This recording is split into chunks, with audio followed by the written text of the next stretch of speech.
TVRI melaporkan.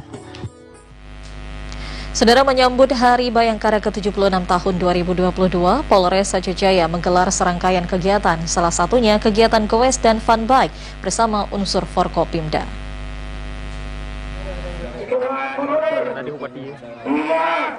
Dalam rangka menyambut Hari Bayangkara ke-76, Kepolisian Resort Aceh Jaya menggelar berbagai kegiatan. Salah satunya olahraga bersepeda dan jalan santai dengan melibatkan ratusan peserta baik dari unsur Polri, TNI, Forkopimda, dan warga. Acara goes dan jalan santai tersebut digelar secara serentak di seluruh Indonesia yang dipimpin langsung oleh Bapak Kapolri Jenderal Sigit Prabowo dari Mabes Polri.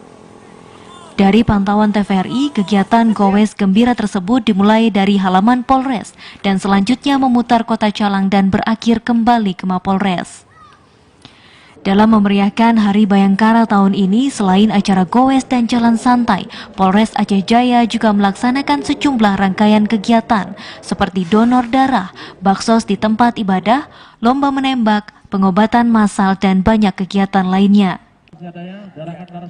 Kegiatan itu digelar sebagai upaya untuk menjaga solidaritas dan sinergitas bersama, baik dengan Forkopimda, TNI, dan masyarakat dalam menciptakan situasi aman dan tertib di Kabupaten Aceh Jaya.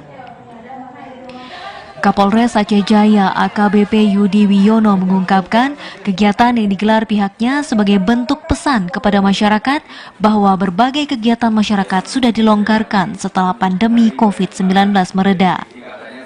Dalam rangka menyemarakkan Hari Bayangkara ke-76, jadi secara serentak se-Indonesia, dari pagi dibuka oleh Bapak Kapolri, melaksanakan kegiatan fun bike. Poinnya adalah untuk menyampaikan kepada masyarakat bahwa aktivitas masyarakat itu bisa dilonggarkan setelah pandemi COVID kemarin.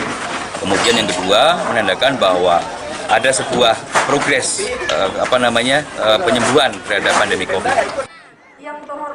Kapolres Aceh Jaya juga menjelaskan dengan adanya kegiatan seperti ini, berharap ke depan solidaritas dan sinergitas Polri dengan unsur lainnya semakin solid dan lancar, sehingga tercipta kondisi yang kondusif dan aman di tengah masyarakat. Dari Aceh Jaya, Musliadi, TVRI melaporkan.